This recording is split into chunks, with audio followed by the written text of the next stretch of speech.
नमस्कार, मैं हूँ राजीव और मेरे साथ जुड़े हैं बाज़ार के जाने-माने चेहरे सुनील सुब्रमण्यम। बहुत-बहुत स्वागत है सुनील जी आपका। अ, नमस्कार।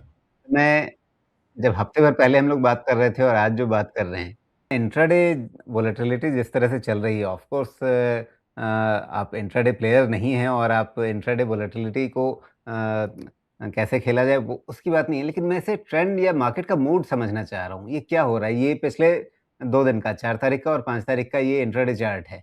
अगर आप ऊपर खुल रहे हैं तो नीचे आएँगे और फिर रिकवर हो जाएँगे। अगर आप नीचे खुल रहे हैं तो फिर रिकवरी होगी या आप इन दोनों दिनों का देखिए, आप नीचे खुले और नीचे गए, वापस रिकवर हो गए। उससे पहले आप मजबूत खुले, गिरे, फिर थोड़ा-सा रिकवर हुए। ये इंट्राडे वोलेटिलिटी क्या बाज़ार के नर्वसनेस को सामने रख रही है? जो चीज़ आपने पिछली बातचीत में भी कही थी कि बाज़ार बहुत ही नर्वस स्टेट ऑफ माइंड में है।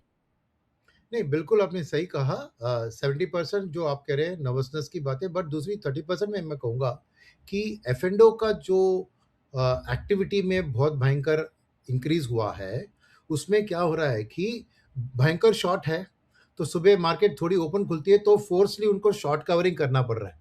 तो ये रैलीज़ जो होती है, वो शॉर्ट कवरिंग की रैली होती है और जब वो शॉर्ट कवरिंग करके फिर एक फ्रेश आउटलुक 11 बजे या 12 बजे निकलते हैं, तो फिर नेगेटिव है, तो वापस वो नेगेटिव में करते हैं। तो ये स्टॉक फ्यूचर्स की जो बात होती है और वहाँ पर देखिए एफआईआईएस का बहुत डिफरेंट है आउटलुक मैंने देखा कि वो इंडेक्स में नेगेटिव है, स्टॉक फ्यूचर्स में पॉजिटिव है। तो बहुत अजीब से ये तो क्या है कि ये एफ-एंड-ओ एक्टिविटी बहुत इंक्रीज़ होने के कारण ये इंट्राडे वॉलेटिलिटी में उसका ये दिख रहा है, नंबर 1। नंबर 2 बात है कि जो मैंने डीआईएस की बात करी ना, कि उनको जो मार्केट हाई में लग रहा है तो वो प्रॉफ़िट बुक करते हैं, फिर गिरती है तो जाके बाई करते हैं। तो वो उनका भी हर एक का एक टारगेट होता है। तो यहाँ पे टारगेट से मुझे याद आया कि एफआईआईएस की तरफ से भी एल्गोरिथमिक ट्रेडिंग करके एक टाइप ऑफ ट्रेडिंग होता है, जहाँ पे ऑटोमेटिकली कंप्यूटर में वो टारगेट डालते हैं, ये स्टॉक इस दाम पे मिल गया तो खरीदो और इस स्टॉक को इस दाम में मिल गया तो बेचो। तो ये एल्गोरिथमिक प्ले का भी ये एक्शन आपको सीधे दिख रहा है बिकॉज़ वो टाइम डिपेंडेंट नहीं है। लंच के लिए जाएगा वो फंड मैनेजर पर कंप्यूटर तो कभी लंच में नहीं जाता है राइट? तो ये एल्गोरिथमिक ट्रेडिंग का एक शेयर बढ़ गया है बिकॉज़ और रिटेल में भी देखिए ना एक्साइटमेंट ट्रेड बहुत हो गए हैं। तो जो इसके अंदर ही प्ले करना चाह रहे हैं। तो this is a level of depth of the market मैं कहूँगा ये नर्वसनेस का भी एक इम्पैक्ट है ये, मगर ऑल्सो दिख रहा है कि बहुत सारे पार्टिसिपेंट्स चाहे वो रिटेल हो या डीआईएस हो या जो भी एचएनआईज़ हो, वो आजकल मार्केट में एक रिस्क लेके, कॉल लेके पार्टिसिपेट कर रहे हैं with a very short term outlook. Right? अब आप कह सकते हैं अरे निवेशक को ऐसा नहीं करना चाहिए, वैसा नहीं करना चाहिए। मैं आम रिटेल निवेशक की बात नहीं कर रहा हूँ, अगर वो कर रहे हैं तो सही है कि नहीं करना चाहिए। मगर एचएनआईज़ है, फैमिली ऑफिसेज़ है, जो उनके पास पैसा है, बोलते हैं कि अरे मार्केट में इतना वॉलेटिलिटी है उसका फ़ायदा उठाओ। तो अल्टीमेटली आप देखिए कि वॉलेटिलिटी इंडेक्स 18 के बीच में घूम रहा है। व्हेरेas दिसंबर में ये 9-10 के बीच में था, राइट? तो जब तक ये वोलेटिलिटी इंडेक्स आपको हाई टीन्स में रहेगी, ऐसे मौके आते रहेंगे और मार्केट का भी हर दिन का हालत ऐसे ही होगा। वही बॉटम में वो खुला तो बढ़ेगा, फिर बढ़ेगा और बॉटम में राइज़ हुआ तो फिर गिरेगा। तो ये व्हिच इज़ इनेविटेबल और ये मुझे याद दिलाता है, जब मैंने मार्केट में अपनी काम शुरू की थी, तब बदलाव होता था। राइट, ये बदलेगा टाइम का उसी तरह का प्ले है और एक बात है अनवेरिफाइड डेफिनेटली ये है, मेरे पास प्रूफ नहीं है, मगर ऑपरेटर्स की प्ले भी बहुत बढ़ चुकी है मार्केट में। ओके, ना मेरे पास एविडेंस पूछेंगे, ये पूछेंगे, मैं बहुत सी स्टॉक से देख रहा हूँ कि बिना कोई फंडामेंटल चेंज सडनली एक पंप होता है फिर डंप होता है। तो ऑपरेटर्स का भी प्ले है और मैंने सुना कि सेबी का एक सेपरेट एआई का डिपार्टमेंट है जो इसको स्टडी कर रहा है और वो इन्वेस्टिगेट भी कर रही है। कई शहर है, राज्य का नाम नहीं बताऊंगा मैं बट कई शहर है जहां पर इसकी बात हो रही है और मेरा मानना है कि जरूर दाल में कुछ काला है। इतनी सारी वॉलेटिलिटी में जरूर ऑपरेटर्स इसके लिए उनके लिए फर्टाइल फील्ड है ये जाके अपना काम कराने के लिए। तो 3-4 गैंग अप करके एक स्टॉक को पंप करो, फिर उठाओ, फिर डंप करो। ज़रूर वो जी। भी हो रहा है, बिल्कुल। बट उसको कंट्रोल नहीं कर सकते हैं अंटिल सेबी जाके कुछ डिस्कवर करके कुछ एक्शन लेती है, ऐसा हाँ, कुछ? लेकिन ये खेल ज़्यादातर मिड कैप, स्मॉल कैप में होता है, उसमें भी या बहुत आप माइक्रो कैप में चले जाएँ, वहाँ काफ़ी पॉसिबिलिटी हो सकती है क्योंकि वहाँ लिक्विडिटी नहीं रहती है बिल्कुल भी। लेकिन जो निफ्टी वाले शेयर हैं, अगर आप निफ्टी में वोलेटिलिटी इस तरह की देख रहे हैं, उसका तो क्या ज़्यादातर वहाँ पर वो ट्रेंड जो बड़े प्लेयर्स हैं, जो आपने एल्गोरिदम की चर्चा की, तो मुझे ध्यान आया कि जेन स्ट्रीट का सारा काम एल्गोरिदम से हो रहा था। क्या यस। उस तरह का खेल आपको दिख रहा है? हाँ, खेल और मुझको खेल मत बताइए। ये बहुत एक्चुअल क्या कहते हैं इसको, they are very smart operators, they make money out of this. See ऐसा नहीं है कि वो गैम्बल ले रहे हैं, उनका रिस्क फ्री होता है ये क्योंकि वो स्ट्रिक्ट स्टॉप लॉस और बुक प्रॉफिट का लेवल रखते हैं और चर्न करते हैं पोर्टफोलियो को। सो एल्गोरिथमिक ट्रेड है क्या? सेकंड इज एफआईएस में भी हेज फंड्स जो है, वो shorting is a method of fund management. जैसे यहाँ पर लॉन्ग शॉट फंड अभी सिर्फ जैसे फंड्स आए हैं, या पहले एआईएफ कुछ लॉन्ग शॉट कर सकते थे, बट ज्यादातर इंडिया में लॉन्ग शॉट एक डिफेंसिव प्रोटेक्टिव कैटेगरी में है, राइट? बट फॉरेन में ऐसा नहीं है। उनके लिए शॉर्टिंग एक प्रॉफिट मेकिंग का अपॉर्चुनिटी है। यानी उनको जब क्लियरली दिख रहा है, फॉर एग्जाम्पल मैं कहूँ कहाँ पे ये मुझे दिख रहा है, आईटी सेक्टर में। आईटी सेक्टर में क्योंकि आउटलुक इतनी बैरिश है, बिकॉज एक तरफ उधर एआई का स्टोरी है, उधर यूएस में आई शेयर्स का आईटी इंडेक्स 30% एक महीने में गिरा है। ओके, तो ये खाली इंडियन आईटी की बात नहीं है, पूरे आईटी के जो ये क्लॉड का मिथोस का जो लेटेस्ट ये हुआ है, उनके कारण एक नेगेटिविटी जो इसमें आ गई है। तो उसमें मैं देख रहा हूं कि हेज फंड जो है, शायद, प्रूफ नहीं है मेरे पास, मगर शायद वो इस सेक्टर में शॉर्ट कर रही, इसलिए इस दिन जब रुपी वीक होता है और प्रीमियम भी बढ़ते हैं। कल का देखा मैंने कि 98 प्लस समथिंग रुपी का था और प्रीमियम भी करीबन 350 बेसिस पॉइंट्स का स्वैप रेशो था, यानी 9850 का 1 ईयर फॉरवर्ड दिख रहा है। ठीक है, उस हिसाब से नॉर्मली आईटी सेक्टर पुराने जमाने में आईटी सेक्टर में बाइंग आती थी, क्योंकि ये नेचुरल हेज माना जाता था एफआईएस के लिए। बट आज के दिन में आईटी ज्यादा करेक्ट हो रहा है ऐसे दिनों में, क्यों? क्योंकि यहां पर हेज फंड्स है, वो इस इंडेक्स को शॉर्ट कर रही है और प्रॉफिट बना रही है, और उनको प्रॉफिट भी मिल रहा है, बिकॉज हर रोज आईटी सेक्टर तो गिर रही है।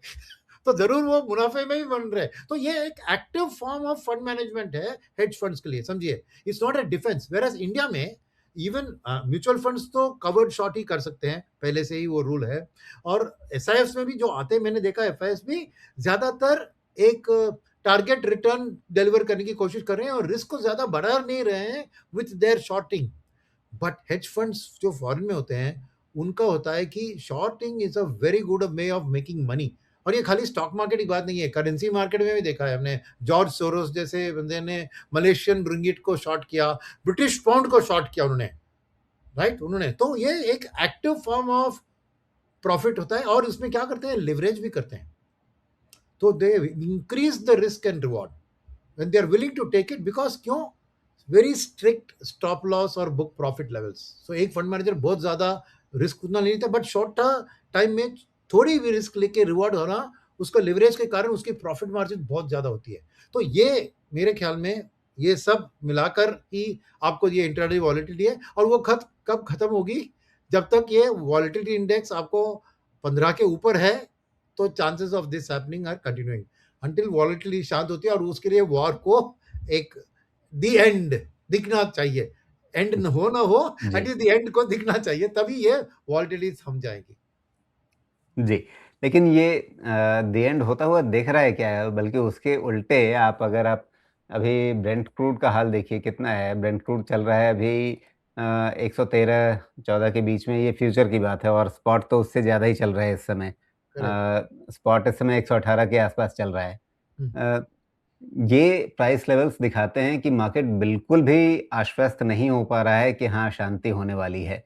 बल्कि वो ज़्यादा डर रहा है कि अभी जैसे यूएई में खबरें आई कि ईरान की तरफ से उनका करेक्ट। एक जो फैसिलिटी है, वो एक्सपोर्ट। ख़ास करके वो फैसिलिटी जिसको हॉर्मुज़ से पास होने की ज़रूरत नहीं होती है, जिसके प्रोडक्शन को, जो करेक्ट। वो दूसरे रास्ते से भेज सकते हैं, उसको हम्म, वो टारगेट कर रहे हैं। हालाँकि ईरान ने मना कर दिया, लेकिन कोई उस पे भरोसा नहीं करेगा।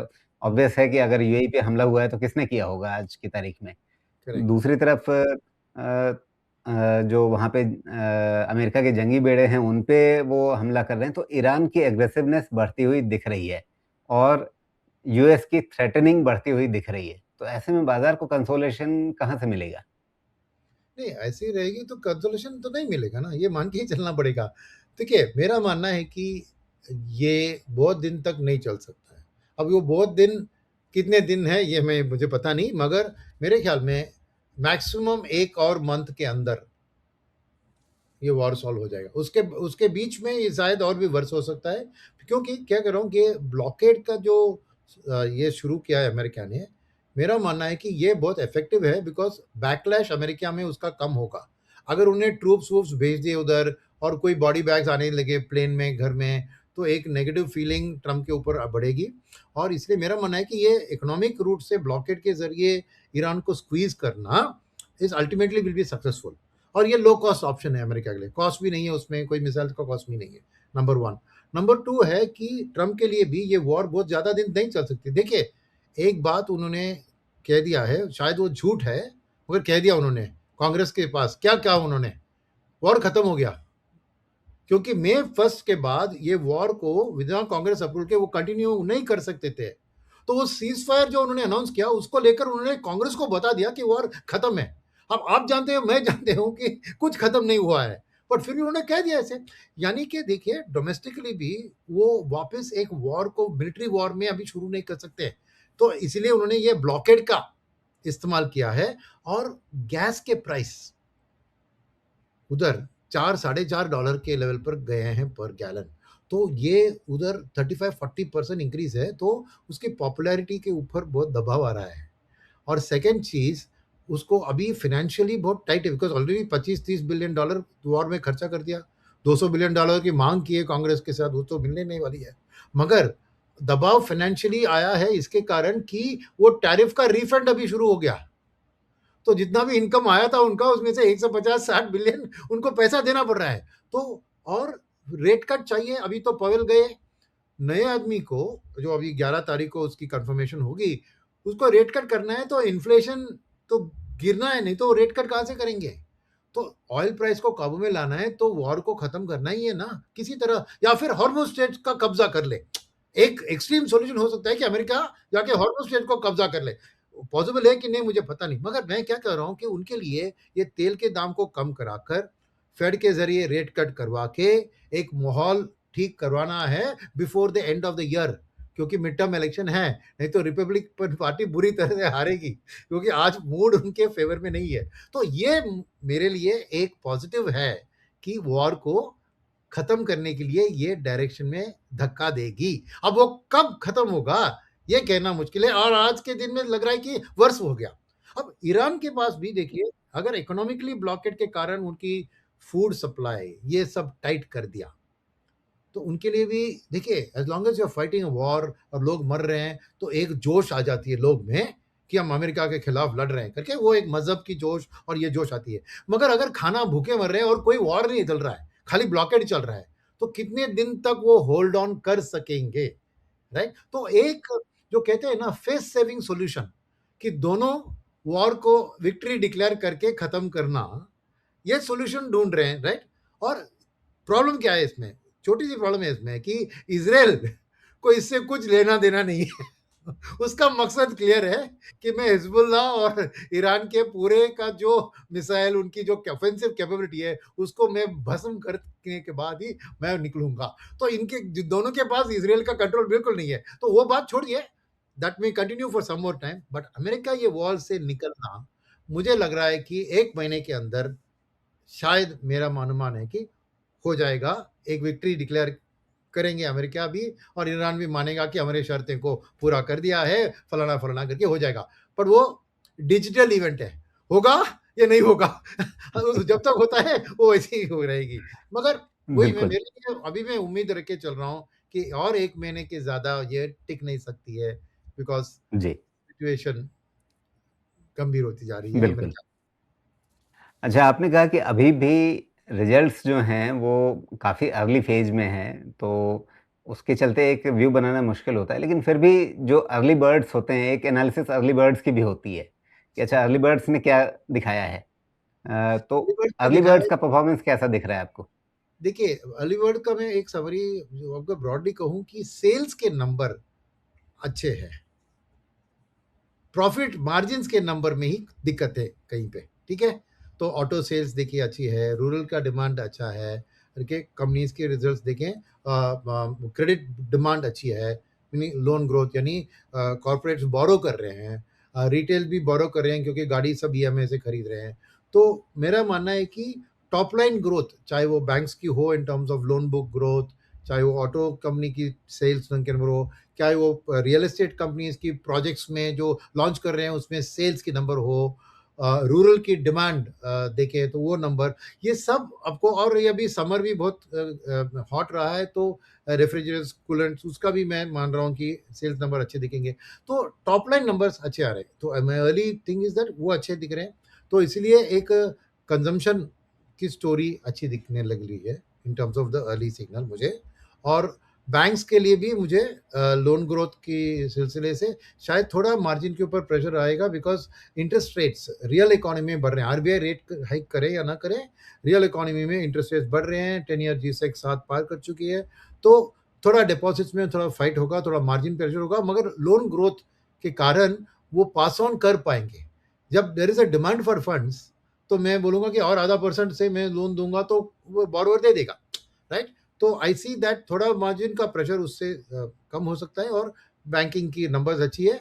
बट प्रॉब्लम क्या है कि ये नंबर अच्छे होने के ऊपर भी बैंक्स की स्टॉक प्राइस में नहीं दिख रही है, because there are other factors which I explain. तो वो कोरिलेट करना भी ना, क्यों मैं अजय मैंने कह दिया कि मुझे ये नंबर अच्छे है, तो बोल रहा है कि नहीं यार ये स्टॉक तो, ये तो इंडेक्स ही परफॉर्मेंस जी, बैट कर रहा है, ये सुब्रमण्यम सर क्या बक रहे हैं, ऐसे भी बात आ जाएगी ना। इसीलिए इसमें क्या है कि जस्ट सो फार मेरा वही है एक कि टॉप लाइन नंबर्स अच्छे हैं, which gives a good confidence कि इकोनॉमी में लोग अभी भी खरीद रहे हैं या बोरो कर रहे हैं, तो मूड अच्छा है इकोनॉमी का। ये मेरा एक जी, एक take away at this stage. जी। नहीं, मैं इसलिए पूछ रहा था कि इन अर्ली बर्ड्स के एनालिसिस पे थोड़ा-सा मिक्स्ड व्यू मुझे बाज़ार में सुनने को मिल रहा है। कुछ लोग कह रहे हैं कि नहीं कुछ ख़ास नहीं है रिज़ल्ट, ऐसा देखने को नहीं मिल रहा कि हाँ, कहीं पे ज़्यादा हम खुश हो पाएँ। आज किसी को हमने सुना कि नहीं रिज़ल्ट्स अच्छे आ रहे हैं और अ, मेबी शायद जो एक्सपेक्टेशन था कि शायद कहीं लड़ाई का असर होगा, उसके कंपैरिज़न में वो असर हमें नहीं दिख रहा है, इसलिए वो रिज़ल्ट अच्छा लग रहा है। अ, तो ये मिक्स्ड व्यू जो है, इसके संदर्भ में मैं आपसे थोड़ी क्लैरिटी चाह रहा था। नहीं, ज़रूर मिक्स्ड व्यू है, वो तो अनडाउटेड है कि सब सेक्टर्स में इक्वल नहीं है, मिक्स्ड डेफिनिटली है। और जैसे आपने सही से कहा कि जो भी अच्छे दिख रहे हैं वो भी इसलिए कि बहुत सा नेगेटिव व्यू बन गया था कि वॉर का इम्पैक्ट रहेगा, बिकॉज मार्च फुल मंथ में वॉर था। मगर क्या हुआ है असलियत में कि बहुत सारे लोग ने अपना स्टॉकअप जो किया था फरवरी में, क्रूड जी, रिलेटेड रॉ मटेरियल्स का, वो इस्तेमाल मार्च में हुआ होगा। तो मार्च में ऑलरेडी 2 प्राइसेस बढ़े हैं, फिर भी उसका इम्पैक्ट नहीं दिखा, अप्रैल मंथ में दिखेगा। इसलिए मिक्स्ड व्यू ये हो रहा है कि तो अगर वहाँ पे स्पिलओवर नहीं जो देखा। है वो जी, मतलब हाँ, स्पिलओवर Q1 में होगा। स्पिलओवर की ओर होगा। तो इसलिए वो एक डर है कि तब तो स्टॉक का जो इस्तेमाल करके कर दिया, अब क्या कर रहे जी, हैं, राइट? वो एक चीज़ ज़रूर। बिल्कुल। और कल जिस तरह के चुनावी नतीजे सामने आए और शुरुआत में थोड़ी कमेंट्री सुनने को मिली कि हाँ, बाज़ार को इससे जोश बन रहा है। लेकिन लगता है कि वो जोश बस मतलब 1 दिन का था और उसके बाद फिर वो जोश टिका नहीं। नहीं, मैं ये जोश, देखिए ये जस्ट सेंटिमेंटल जोश है। रियलिटी देखिए क्या है अभी बंगाल में, खैर उधर ही बदलाव हुआ है, जो इकोनॉमी के लिए कुछ मायना रखता है, क्योंकि बंगाल में पिछले 20-25 साल से इंडस्ट्रियलाइज़ेशन बहुत सफ़र हुआ है। टाटा का नंदीग्राम का सिलसिला सबको पता है, और एक एक एंटी इंडस्ट्री फीलिंग हुआ था, वो बदलाव आएगी और जीडीपी में उसका असर आएगा, ये ज़रूर मानना है, मगर वक़्त लगेगा। कोई भी गवर्नमेंट पावर में आती है, उसको जो रिफॉर्म्स करती है, और रिफॉर्म्स को अपोज करने के लिए अब हम कह रहे हैं कि अरे ममता बनर्जी के पास 100 से कम सीट आए, मगर वोट शेयर कम नहीं है।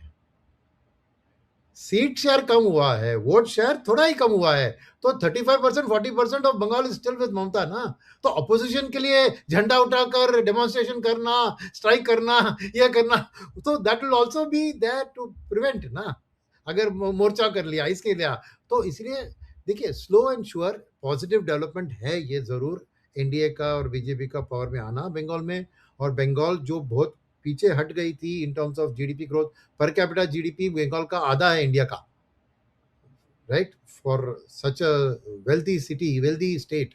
तो जरूर इंप्रूवमेंट उसमें दिखेगा। अगले 5 साल की बात करें तो बदलाव जरूर आएगा, और उसके कारण इंडिया का जीडीपी में भी एक पॉजिटिविटी आएगी। पर किसी को जाके अभी एक बंगाल रिलेटेड स्टॉक को खरीदना और उसको कहना कि इसमें रुझान आएगा, ये सब बहुत गलत है ना। एक क्या कॉन्फिडेंस मिला है देश के जनता को कि 2024 की इलेक्शन का रिजल्ट उतना खास नहीं था एनडीए के लिए, राइट, उम्मीद से कम ही था। पर उसके बाद जो भी राज्य में इलेक्शंस आए हैं, उन्होंने जम के अपना परफॉर्मेंस दिखाया है, चाहे वो बिहार हो या महाराष्ट्र हो या अभी बंगाल हो। उन्होंने अपना जो सिचुएशन जो एक थोड़ा सेटबैक की तरह 24 इलेक्शन में दिख रहा था, उसको कंप्लीट करके तो अभी 2029 की इलेक्शन के बारे में एक कॉन्फिडेंस जरूर जनता में और मार्केट में घड़ी है। तो एक कंटिन्यूटी ऑफ रिफॉर्म की स्टोरी है कि ये प्रो रिफॉर्म गवर्नमेंट है, धीरे गिरेंगे। तो वो कॉन्फिडेंस एक मार्केट को एक शांति दिलवा सकती है, मगर नॉट टुडे। जब वॉर का माहौल है सामने, ये सब चीजें सामने, मैं कहना कि अरे भविष्य अच्छा है, अरे पहले भविष्य से पहले आप प्रतीत की बात करो ना, अभी क्या हो रहा है। तो इसलिए मेरा मानना ये कल ही भी था कि ये एक शॉर्ट टर्म सेंटिमेंटल बूस्ट होगा, उसका ज्यादा समय तक टिकेगा नहीं। कल एक चैनल में मैंने ये भी कहा था, उन्होंने पूछा था, एक इंग्लिश चैनल में मैं था, तो मैंने कहा था अरे ये कुछ नहीं।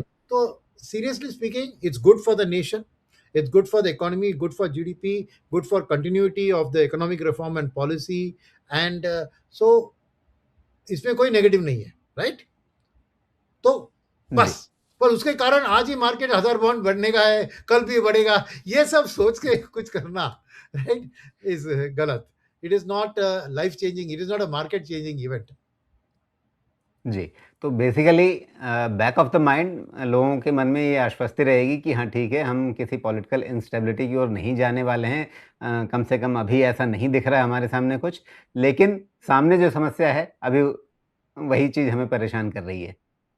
मगर क्या है कि एक चीज जो है वो याद रखना चाहिए कि इस चीज के कारण वॉर के सिलसिला और ये सब खत्म होने के बाद इंडिया का भविष्य अच्छा दिख रहा है। तो अभी भी इस वॉलेटिलिटी के ज़रिए, ये intraday volatility, between day volatility, intraday volatility, ये सब में खरीदारी का मौका है। क्योंकि अल्टीमेटली वर्ल्ड रीसेट होगा बैक टू द नॉर्मल, चाहे थोड़ा वक़्त भी लगे, तो ऐसा मौका आपको बाद में नहीं मिलेगा। जहाँ पर एक इवेंट जो होता है ना completely unrelated to India, at least operation Sindoor related to India था। इसका कोई इंडिया से संबंध ही नहीं है, मगर किसी ने जाके किसी पे वॉर किया, तेल का दाम बढ़ गया और हम फँस गए उसमें।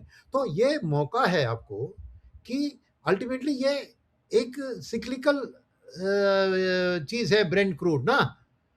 अभी भी देखो इंटरनल एनर्जी एनर्जी एजेंसी का प्रोजेक्शन है कि 18 महीने में ये यूएई का ओपेक से बाहर आने के कारण 65 से $70 का तेल दिख रहा है उनको 18 महीने में। अगर वो हो गया तो 18 महीने में इंडिया के लिए सब चंगा। तो मानना है कि आपको जब जो कहते हैं ना, buy when others are fearful, sell when others are greedy. आज सब फियरफुल के माहौल में हैं, आज खरीदने का वक्त है। क्या है कि कौन सा सेक्टर, कौन सा स्टॉक चुनने का वक्त नहीं है, क्योंकि आपके पास वो प्रेडिक्टिव कैपेसिटी नहीं है कि इसकी फ्यूचर अर्निंग्स ऐसी रहेगी या नहीं। डाइवर्सिफाइड रखेंगे तो कुछ हिट्स होंगे, कुछ मिस होंगे, तो आपको वेटेड एवरेज एक रिस्क रिवॉर्ड में बेहतर मिलेगा। तो खरीदे, डाइवर्सिफाइड रखें, और तीसरी बात, एकदम लमसम मत में डालें, क्योंकि इन्वेस्टिंग में इमोशंस इंपॉर्टेंट चीज होती है। आप लॉजिक सब लगा के लगा देंगे पैसा, कल मार्केट गिरेगा और कहेंगे अरे मैं कल नहीं डालना था, आज डालना था। तो इसीलिए आप स्टैगर करके निवेश करें ऐसी वॉलेटाइल माहौल में, वही आपके लिए बेहतर होगा।